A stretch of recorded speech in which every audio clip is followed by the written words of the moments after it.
And welcome, ladies and gentlemen, back to the Valley of the Judged. I am your one and only gaming monk, better known as Mildra, and with me, as always, is my good brother here in the temple, the man of 1,000 runes, the CEO of Zadare Enterprises, and the bane of my fucking existence, good brother Xanatrix. I am someone who has watched through Cyberpunk Edgerunners twice and want more than ever to inspire the spark of humanity in you all. Yeah, I'm not sure when we're going to do it, but one of these days we need to dedicate a Geek Watch episode to concepting a optimistic cyberpunk setting. Definitely. I know some of you might say, aren't those two things contradictory? If you're thinking that, then you drank the Kool-Aid. I'm sorry to tell you. Drank the Kool-Aid. You drank the Kool-Aid just as much as the Verabus think that the Germans had superior technology.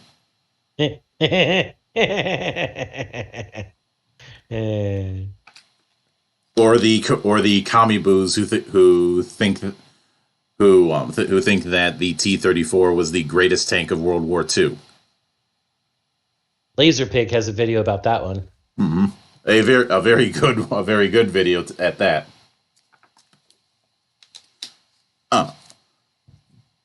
But the point is, we will be discussing Cyberpunk Edge Runners next month, but we're probably going to spend a lot of time ranting on how people view cyberpunk as a literary genre. Spoiler warning, much like how people view high fantasy, it's very narrow. And it shouldn't be. But getting back on the rails. We are back once again with our 6th season of the deep dive versions of Valley of the Judged. Yes, the last one, Emberwind, that was technically season 5. Now I am separating these into seasons for the sake of my own OCD-ness. He's got sanity issues. Don't worry, people. Not like you're one to talk. No, I'm one to very much claim that I have no sanity. What are you talking about? Sanity or shame? Wait, I know the answer.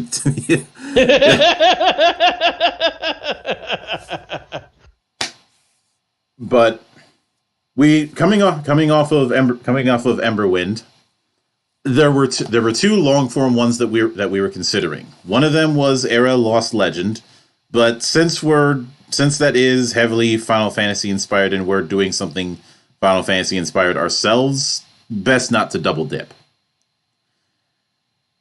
So then I presented option B, which is Otherworlds, the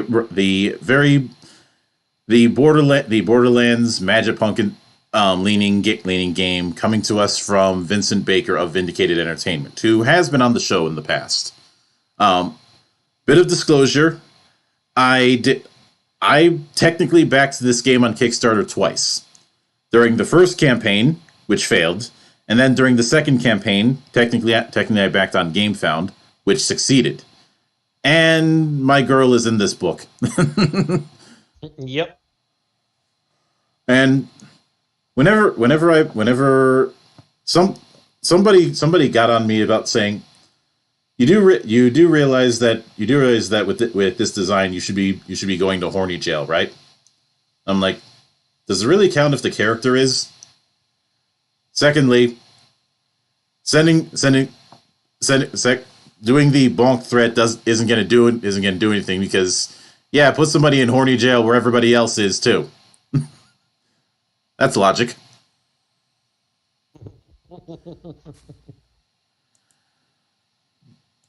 But like I said, we're going to be tackling Otherworlds, which is going to be a interesting affair, because trying to get the images set up for this was tricky for me because of how I don't like to just grab a whole page from or at least a whole page of text from a given document and use that for the representative art. So I had to get a little bit creative.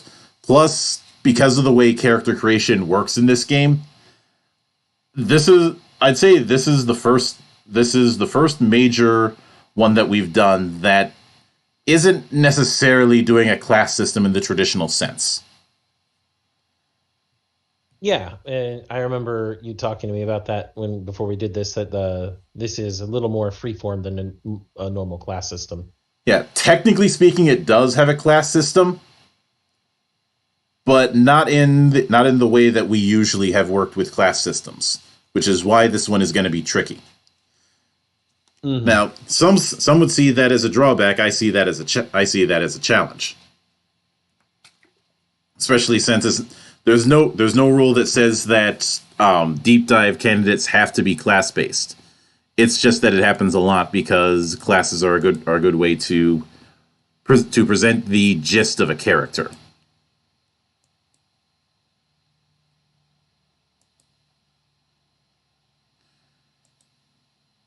So with that in the other thing I will note, Vincent, the creator of this game, is a big fan of Borderlands, and there's definitely going to be some DNA of Borderlands that you're going to be seeing in this. But we'll be going through this. We'll be going through this in our own way. Although, because of the way it's set up, there are. It's not like we're going to be covering a whole chapter in the span of some weeks.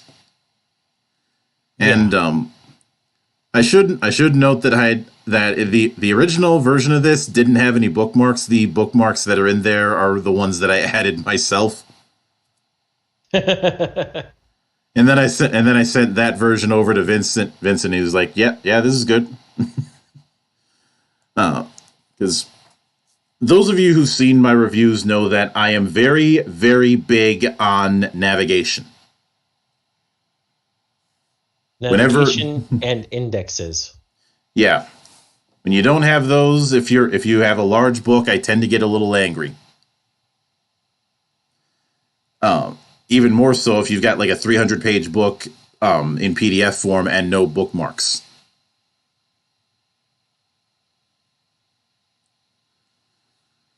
But with that said, we'll start with the introduction, and right. there will be a bit of skimming. Yeah, there are some things in here I'm already seeing that are similar in nature to other systems, even though Otherworlds is its own engine. Mm-hmm. All right. You want me to start with the introduction? Yeah. All right. Otherworlds is a tabletop role-playing game about having a good time with a group of friends.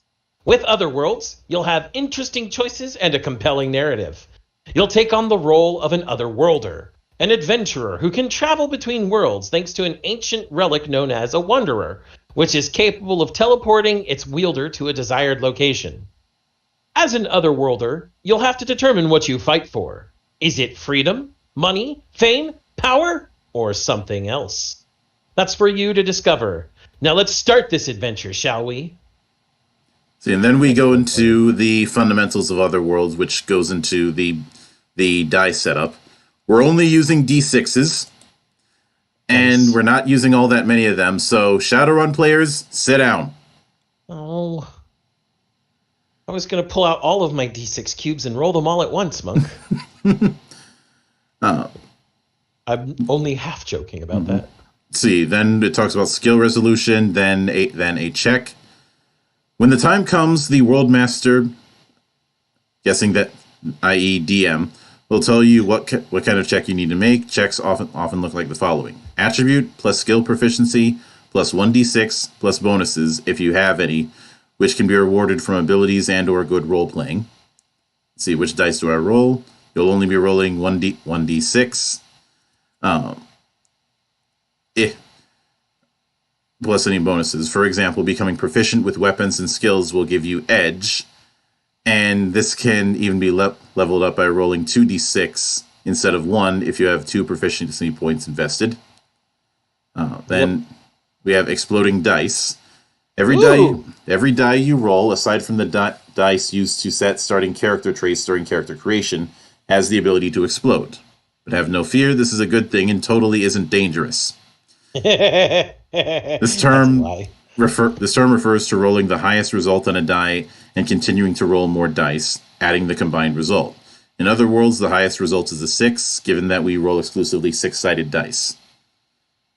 Criticals. The more 6s you roll, the more 6s you get to roll. Mm-hmm. Each time a 6 is rolled, it's counted as a critical. Criticals can be used to perform extra damage, persuade tough negotiators, and a plethora of other things that are covered more in depth later in this book. Don't forget that imagination is king, always. If you come up with something grand and get a critical, it's even more reason to follow the rule of cool and do something awesome with it. Be careful, however, as enemy criticals will cancel yours.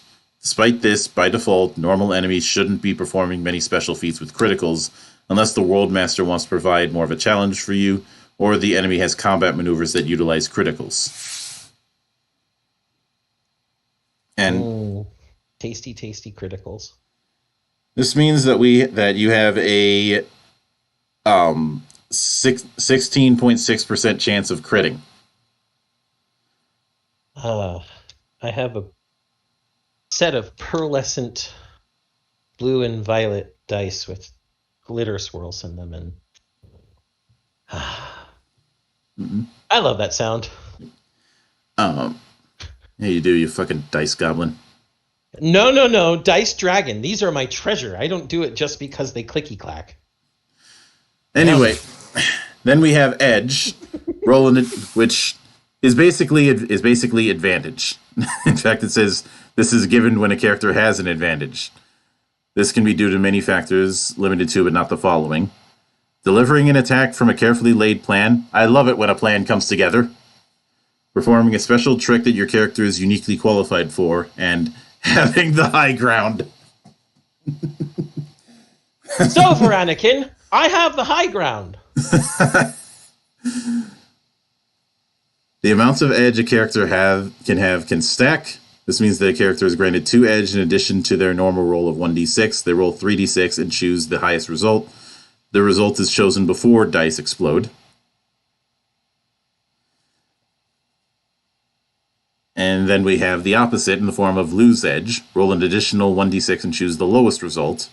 When you have a disadvantage, which can include wielding an unwieldy weapon, performing a task that your character is uniquely unqualified for, like IGN trying to review a game,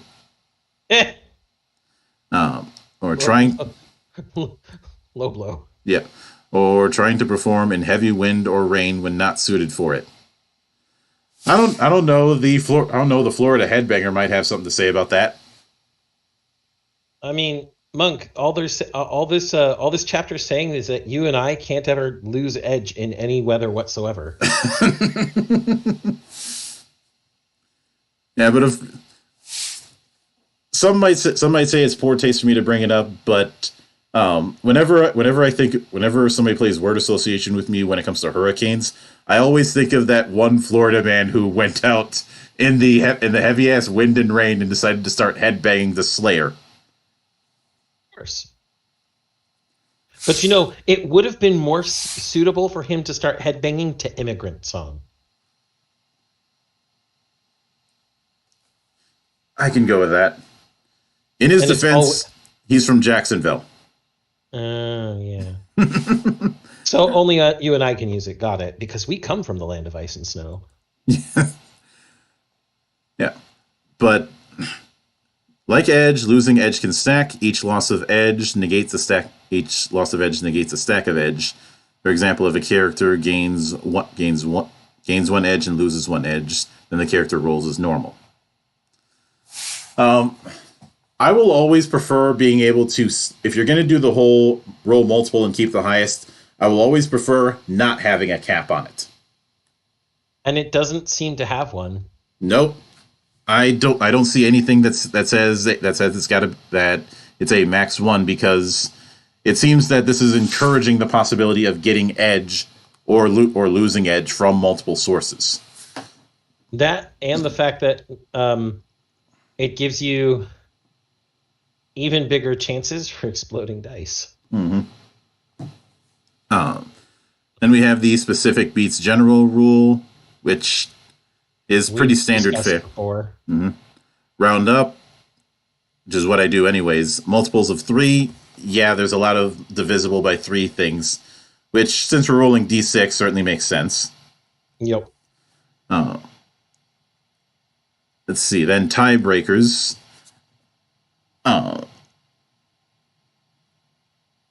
Whoever initiates the roll wins, is what it says here. Ties go to the attacker. Then it being the note of it being designed to be played on or off a grid. So you can do theater of the mind with this system if you want to, people, which is always good. Mm-hmm. Then a whole thing when it comes to puzzles and problems. But it's more about working together to solve problems, which is standard fare. Then a note about advanced material. Then we have being an Otherworlder. I know I skimmed a lot, but a lot of it is either standard fare or stuff that we've already talked about in the past. Yeah. So going to being another Otherworlder, I'll let you take that. Okay. Certainly not your typical profession. Otherworlders are those daring enough to travel to uncharted lands, face danger, and earn sweet loot. People become Otherworlders for many reasons. Knowledge, power, freedom, you name it. Only about 1 out of every 1,000 people becomes an Otherworlder. That's actually a pretty high rate. So not just anyone is cut out for the job. Otherworlders stand out in different ways. They are from different worlds. They wear attire from different worlds, sometimes as a mixture. They are more well-armed, including, but not limited to, a guard, armor, melee weapon, and ranged weapon. They have a wanderer or access to one, which is a fancy schmancy way of saying a relic that teleports the wielder between worlds. Otherworlders typically are spellcasters, which are those capable of using astral. However, this isn't a requirement to be an Otherworlder. Otherworlders have at least one method for attacking at both close range and long range. Being an Otherworlder is more than defeating dragons, battling wizards, and getting new weapons.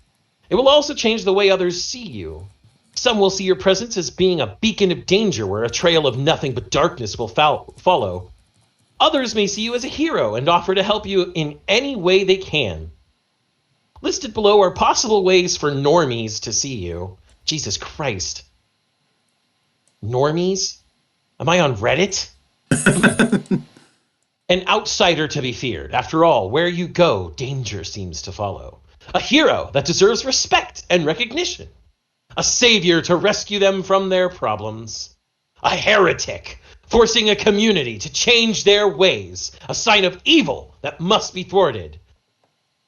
A badass that others may aspire to become. But is that badass a bad enough dude to save the president? And then, I guess I'll just take this to the logical end, Monk. The astral that binds us. The world is filled with an energy known as astral. How one connects with and uses it is up to them. Some claim it's a living entity that should be revered. Others see it as a weapon and a tool to be used for power. Its properties can be manipulated in several ways. Anything imaginable is possible thanks to astral. Everything from conjuring fire to amplifying light is done through the means of channeling it. All living things have at least some connection to astral, but whether or not they can use it is a different story. Monster hunting. Being an Otherworlder means you'll encounter monsters beyond your wildest imagination. Because of this, it's important that you gather intel when you can, and carve every chunk of their body to make new armor out of. Oh wait, wrong Monster Hunter. Approach every enemy strategically, using their weaknesses against them. In Otherworlds, victory comes to those who are the most imaginative and resourceful, not to those that wildly approach a situation with no thought. Again, set up a trap, wield your greatsword, carve chunks off the monster, and make more things out of the monster. But that's the wrong game. And also, given the art here, I feel like I should send this image to Mark Kern for Naval Saturday. Even if it is an elf. Navals are navals, Monk, whether they're elf, orc, dwarf, or otherwise. Mm-hmm. Yep, but then we get into character creation. From imagination to creation, allowing you to create the character you envision is important to the game's integrity. We want you to be able to get lost in whimsy and wonder as you think of new characters, and to easily take them from an idea to a fully fleshed out and playable character. Before going through the following 6 steps in creating a character, if you already have an idea for how you want your character, be sure to jot your ideas down and form the following details around them. This game isn't about fitting into rigid boxes, but rather your character forming their own paradigm and place to inhabit in this magnificent universe. Feel free to use a race's abilities, but give your specific character a different look, race name, and culture. Classes are meant to give ideas function, but are customizable thanks to custom skill trees. Themes break all molds, and you're encouraged to design your own or alter current ones. I feel like we're coming back to the mindset we saw in Veil of the Void. Yes. It almost sounds like it very much does sound like what we saw in Veil of the Void, where, hey, yeah, this is a class, but you can take things from other classes if you want. Mm-hmm. Sure, there's some exclusive stuff that has to be for that class, but just as much, there's all these little free spaces where you can, pull anything else from another class that's non-exclusive. Yep. Equipment has no bounds. Take flight with fully armored machinations with launching cables to plunge your heroes through the skies above, or be resolute with a heavy bunker shield and a rocket armament. The choices are yours. Let them be limitless. I like that. That's definitely as you'll note, anybody who's been watching Valley of the Judged for a while, at least since Monk rebooted it and was including me from the beginning of this rebooted series. Mm-hmm. We really, really like games that encourage customization, that encourage that sandbox play feel. And that's why we use the terms customization and sandbox so much. Mm-hmm. These are important to us because they give us, both as players and as GMs, freedom. Mm-hmm. And that freedom is what gives us the both paradoxically both the paragon feelings of elevating the parties that we're playing with to new heights, and then the Machiavellian evils that we also pull on our parties at any time we want. We are both sides of this board. There is no favorite, because if there are favorites, we're doing it wrong. Mm-hmm. But with that, we get to the next section here, and that's teamwork. The tired expression, "there is no I in team," may be said a lot, but it's true. If you're going to be part of a group, it's good to consider what other player characters will be like. For the best experience, you'll want to all use different weapons and have different skill proficiencies, so you'll all have your time to shine. Additionally, you'll notice that your class skills are broken down between the triad, fighter, mage, and rogue. Or in, the basic triad that we've all known and love. Mm-hmm. Physical, magical, and rogue is usually stealth/skill. Mm-hmm.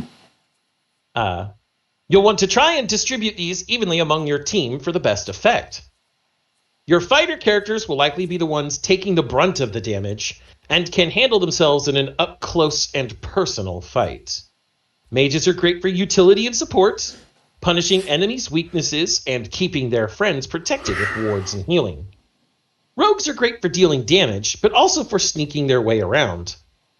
They are also typically the most diverse in skill proficiencies, allowing them to round out the team when it comes to doing important tasks. Mm-hmm. So as I said, this is definitely a triad we're very, very familiar with. You got your fighters, who are your close combatants, your mages, who are your magical combatants, obviously, and also, general magical utility. And then, of course, the rogues are our skill monkey-ish things. Though I don't think it's going to have the issues that we see in the world's most ubiquitous game. Mm-hmm. Now, then we have the 6 steps to creating your character. A character can be created in 6 easy steps. The recommended order to create your character is listed below: race, class, attributes, themes, equipment, story. So first we have race. Every character will belong to a race. Playable races are composed of intelligent creatures found on many of the worlds in the universe. Each race has different traits, such as their appearance, lifespan, abilities, and general personality. We'll be going into races in more detail next week. Then we have class. Your class is a name given to your character based on their ability set. Classes fill different roles, such as being aggressive, defending others, casting spells, healing, among other things. While class is a great way to give insight and general roles to players, no class fits 100% into any box. Instead, classes are often hybrid builds and capable of adapting to many strategies and playstyles. Attributes. 6 attributes: strength, dexterity, toughness, intelligence, wisdom, and resolve, represent how capable your character is in any given field. Attributes range from 0 to 12, with higher being better. Themes. Every character has things to make them unique. A rune scar given to them at birth, abnormally large muscles, or a body that can turn itself to slime. The universe is the limit, really. Characters, by default, get 2 themes. I was going to compare themes to backgrounds from the most ubiquitous game, but since you get 2, it doesn't really apply. This is more like one unique thing with rules. I think it's even more than that, because abnormally large muscles or a rune scar or a body that turns to slime, that's a mechanical advantage too. Mm-hmm. So it's narrative, clearly. The theme is supposed to be narrative. But like what was said over on the introduction to the character creation page, themes break all molds. It's clear that this is meant to be both narrative and mechanical. And as you and I are both wont to say, combining the narrative and the mechanical can result in some of the best roleplay you'll see, provided it's done well. And I think that with just some of the wording and in-jokes that we've seen so far, I think we don't have much to worry about. No. So then equipment. Every character will need some equipment to take with them on their journey. Equipment can be anything from vials of potions to grenades, sets of armor, or weapons. And then story. Last but certainly not least is your character's story. Draft up some ideas for their background and personality. And that covers the basics. I will admit that this was going to be a short one, because I didn't know whether or not we should throw races and introduction and character creation in the same week. Mm-hmm. But even though it has the whole fighter rogue mage thing, something I want to make explicitly clear, and you'll see this when we get into classes. This particular trinity is not exactly how classes are expressed. So don't go into fighter thinking that you're just going to play a standard feature or something like that. Yeah, these are more likely they're widespread archetypes rather than clear definitions. Mm-hmm. There are going to, from what it sounds like, there are going to be actions that are very clearly fighter based, whether that's your tankiness or whether that's you hitting up close, or even, maybe even hitting from afar with a bow or a rifle or whatever. But still, you're doing the brunt of the close in shit work from some of the things it says here. And mages you're going to deal with, our astral energy. Mm-hmm. So they're gonna have all those moves, and then of course rogues are our sneaky, skilly, stabby feats. But from what I'm seeing, I feel like there's gonna be a way to like mix and match that, so that you can have primarily a big, strong guy who does the thing with the giant hammer. But he can also, I don't even know if this is going to be in there, but I'm just going to say it, put gravity magic on his hammer so it goes big boom when it hits stuff. And because of that, he's got a lot of skills dealing with lifty. Mm-hmm. Who knows? This is me spitballing because I know nothing about Otherworlds besides it's science fantasy. And now what we've read. Yeah. And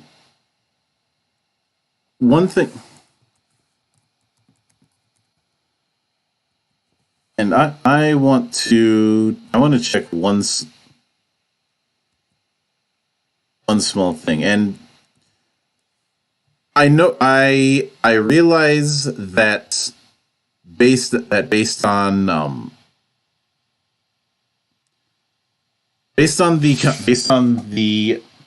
way a lot of people think criticals work. Some might say that being able to roll critical by just rolling a boxcar might get a bit spiky, but from skimming ahead, criticals work in a way not too far removed from the stunt rule that we had considered when we tried to reconstruct the Power Rangers RPG. Yeah. In the sense that it's a resource that you spend to add extra effects. You're not going to deal with ridiculous double damage approaches with when it comes, or some of the damage spikes that can happen with some games when it comes to critical and non-critical damage. And there isn't a default boost. The way that you use criticals is ultimately going to depend on what your build is. Mm. That is the vibe I get, and I think it's a good thing that we're waiting a week to tackle races, because there are a total of 12 races, as well as detailed. As well as a variant for people who want to do half races.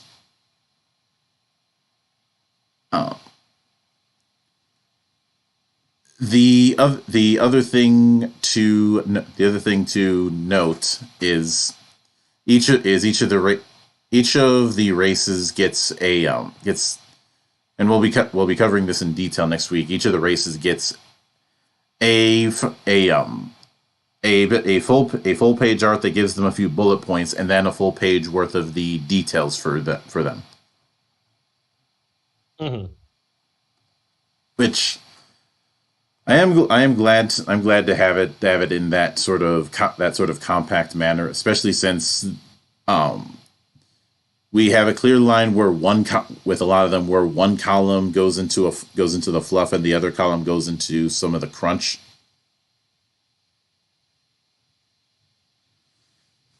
I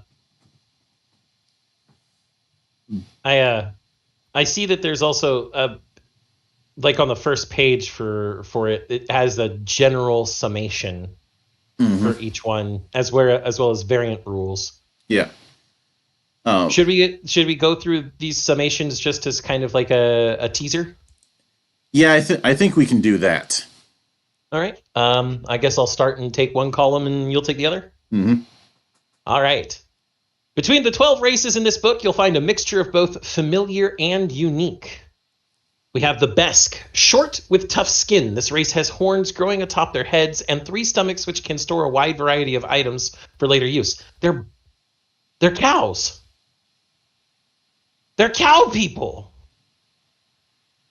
3 stomachs? That has to be cow people. We have Monk's natural enemies, the Elves. Natural hunters and survivors. The Elves of Zepiton use the living metal found on their world to create many unique weapons and vehicles. Okay, it sounds like these elves won't be like Monk's natural enemies. Yeah, these ones get a pass. The Dandrick.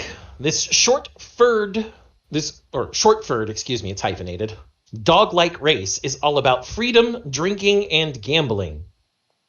Gnomes? Or smarter kobolds? The Diachri, I don't know if that H is supposed to be pronounced or not. Yeah, Vincent, if you can, put a pronunciation guide for some of them. I think it's only really the Diachri who need it. Yeah, it's a good, when you're introducing new words, it's a good idea to put a pronunciation guide. Yeah. This race of cool-colored skin and pointy ears prioritize science, intellect, and merit. Monk, it's pointy-eared Solarians. How did you combine space elves and Solarians? I don't know, but I guess it works. The Phalanx, well, I don't have to have a pronunciation guide for that, considering how many different games have some combination of this word.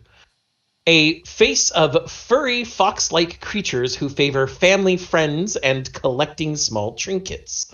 Phalanx make for great scouts and other roguish types. I would hope so, since they're called after feline, but then they're vulpine because they're fox-like. Sounds like a case of mistaken identity. Or ancient Chinese secret. No, monk. Ancient Chinese secrets. There we go. And then, of course, we have our baby boys, the dwarves. Dwarf, stout and resolute. The dwarves are known for their stubbornness as well as their loyalty. Because, well, dwarves. Humans, adaptive to their circumstances, but accompanied by a fleeting lifespan. Humans seek fulfillment, which can lead to selfish decisions or unabound altruism. I think that's one of the best descriptions in a summary for humans in any game I've ever seen. Adaptive, slightly short-lived, and because they're seeking fulfillment within that short-lived life, they can be either extremely selfish or have extreme altruism. That's a good summary. But that leads to you, dude. Yep, so next we have Leogin. Giant warriors with giant manes. Leogin protect those around them, often taking roles of leadership and fighting for positions of power. So, why am I being reminded of the lion race that I saw in both Grandia and Shining Force? I just like the fact that it's a lion people and it's clear from the name. Machine. Is this where we part here? Is this where we start hearing the circle of life? Dear God, I hope not. Then we have machine, artificial life constructed for society. Machines range in use, but are often great at what they specialize in. Machines have the largest range of shape, size, and function of all the races. So, how long do you think it's going to take before somebody picks machine so that they can play HK-47 or IG-88? Yeah, no, I could see someone saying, calling people flesh bags. Absolutely true. I see nothing wrong with this arrangement either. Let's see. Then Ornok. Large, troll-like creatures with green skin layered in several boils. The only thing nastier than an Ornok's natural smell is their bad attitude. Ornok can control smells and use this to their advantage. That and their giant bone-crushing bodies. So, smelly trolls rather than just trolls. Let's see. Vantakar, a race of dragonkin. Many Vantakar have since abandoned their respect for their dragon ancestry, opting to use and control the dragons currently alive and using them as tools of destruction. Other Vantakar see this as sacrilegious. I'm with the second group of Vantakar. If you don't respect the dragons you came from, they're eventually going to eat you. Let us not forget that the Eldar did not believe themselves above the use of the warp and would create gods to do menial tasks. And then they got bored and still didn't think the warp was any sort of threat. And that's how you get the Dark Eldar and Slaanesh. As we are wont to quote around here, they literally fucked a hole in time and space and killed their ability to reproduce all at once.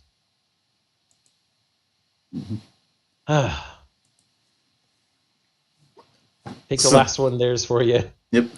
Vampire. Not sparkly, but very attractive, quick, and with a taste for the exquisite. Vampires care a lot about bloodlines, and typically don't let petty things like morals stand between them and their more carnal desires. Not only did we get a dig at Twilight, we got an oblique reference to White Wolf. I think our friend Mark Reinhagen would be very pleased to hear this passage. Oh. And of course, after that, there is a variant about half races. You may run into a scenario where a player wishes to play a half-race character, such as a half-elf. In this case, use the attribute bonuses from one race and the skills from another. Weaknesses and resistances would be shared among the two. In the case of a contradiction, such as a weakness and resistance to fire, you'd be neutral to it. If a player wants to be a half-breed with something not in the core rulebook, such use things such as the Leogan to substitute for a half animal or a more hefty type, or Phalanx if the character is on the more nimble side. Avantikar would be a great substitute for a half demon, rewording dragon to demon to have things like demon blood and demon skin to give the character more sustainability and resistance to likely fire. Mm-hmm.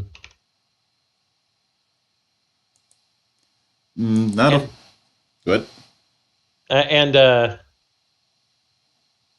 it, it's a good way to do a half race is you take weaknesses, resistances, and mix them together.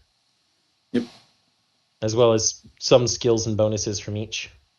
And I'm glad that the half races are not half human, half something else. I've always really hated this idea that most half races are half human and half something else. That's been perpetuated by the most ubiquitous game. Mm-hmm.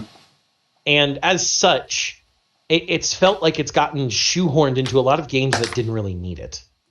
So seeing that you can be half one thing and half another without having to add the human portion in there, much like in Heavens and Heresies, in fact, this is a good thing.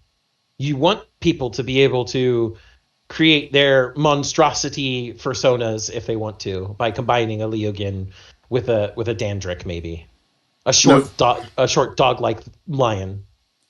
Of course, it's still subject to GM approval, but I wouldn't be surprised if somebody got creative with this so that they could have something approximate to the Newman from Phantasy Star.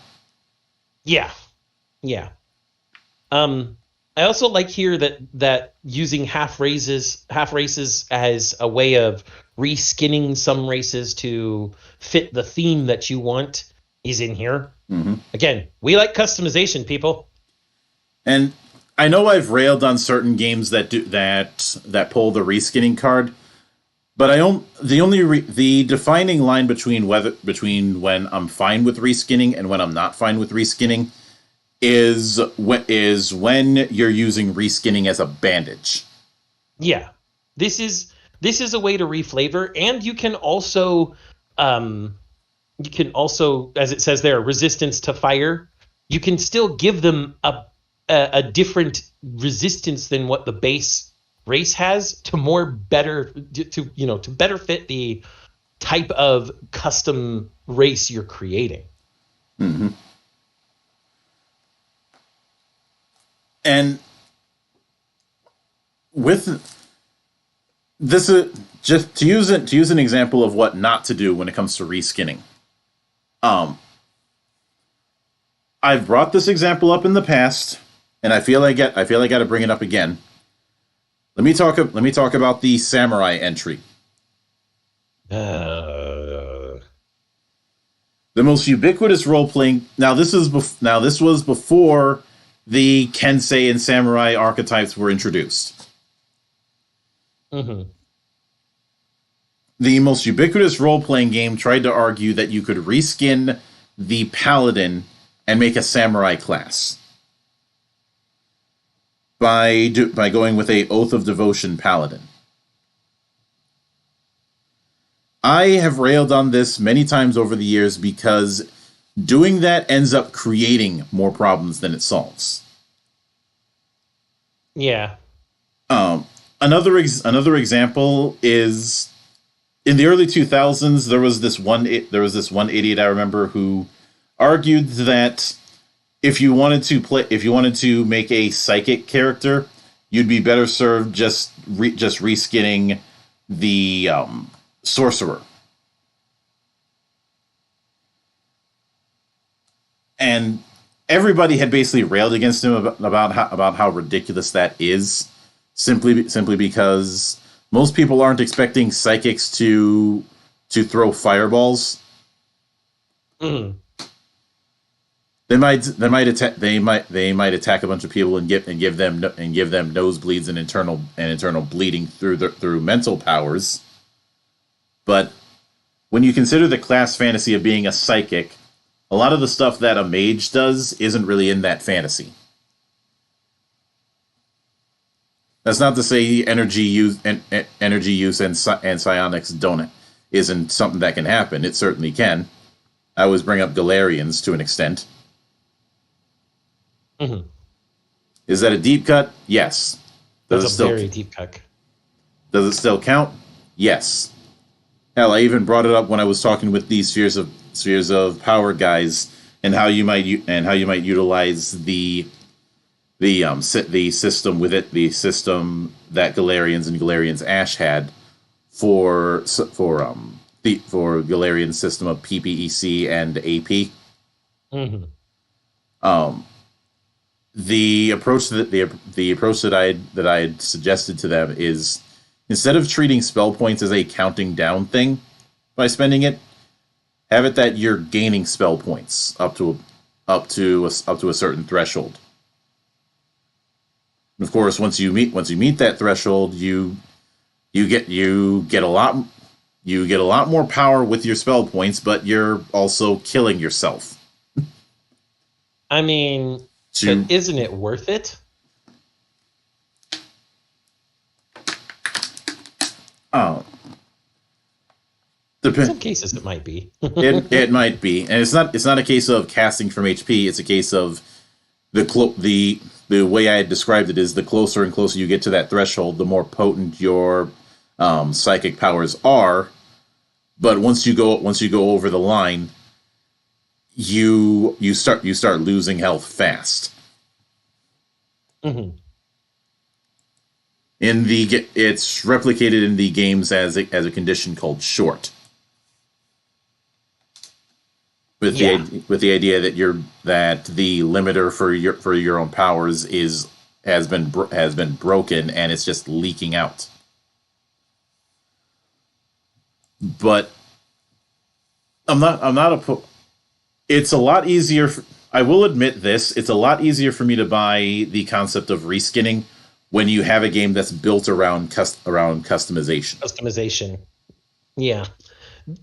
A lot of the time we see, the entire reason you brought up the samurai class in the first place, we see reskinning as you can totally play that class. It's exactly like playing this other class, just using different words.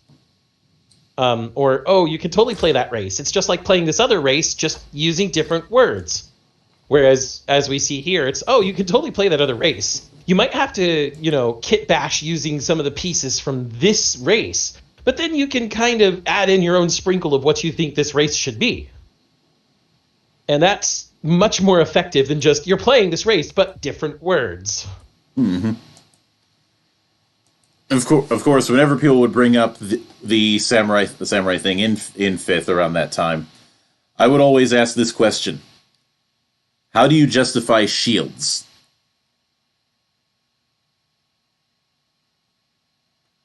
How do you justify sword and board being a popular setup in a culture that didn't use shields and definitely didn't use metal ones? Mm-hmm.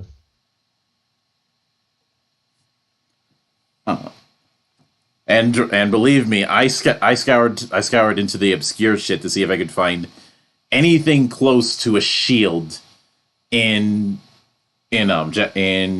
the fighting styles of medieval Japan. And the only thing that came close was one fighting style in Okinawa. Mm-hmm. That was mostly a short spear and using a turtle shell like a buckler. Yeah. And there's actually a good point here in chat. Here is a template, and here is some clippers and glue. Mm-hmm. Which is better than just use the same thing with different words. And once again, I know some people might say just house rule it. I know I say this a lot, but I bring it up because it's one of our core mantras. House ruling is a spice, not the main dish. Yeah, if you're making more house rules than there are rules in the game, you might as well just make your own system. Which there is a precedent for. It's also the reason I keep picking on rifts. Because that's basically what I was doing. Rifts. Who plays Rifts anymore, Monk?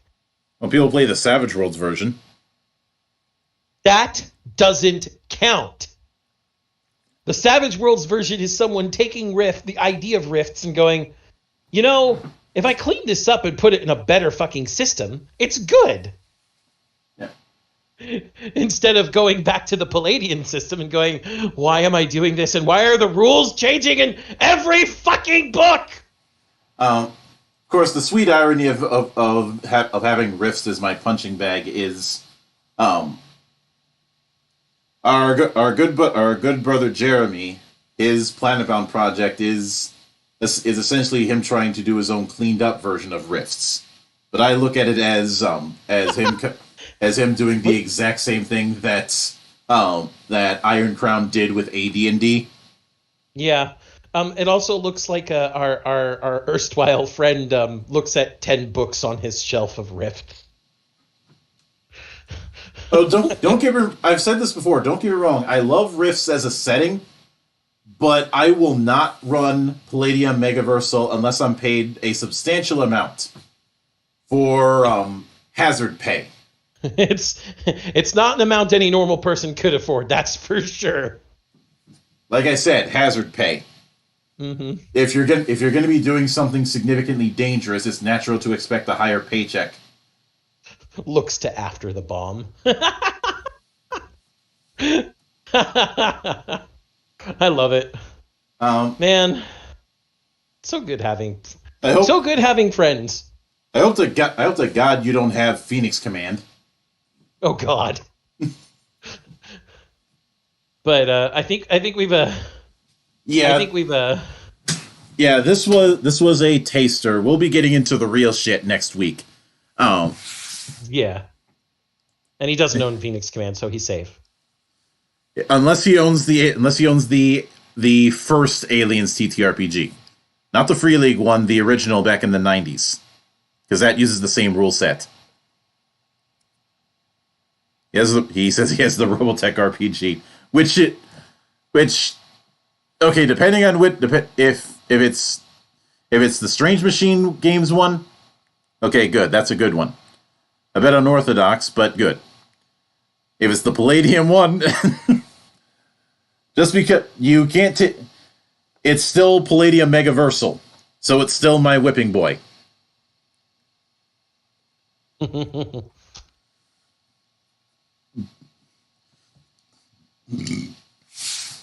Especially since that game tried to make a whole book out of the Sentinels project that never even got off the ground.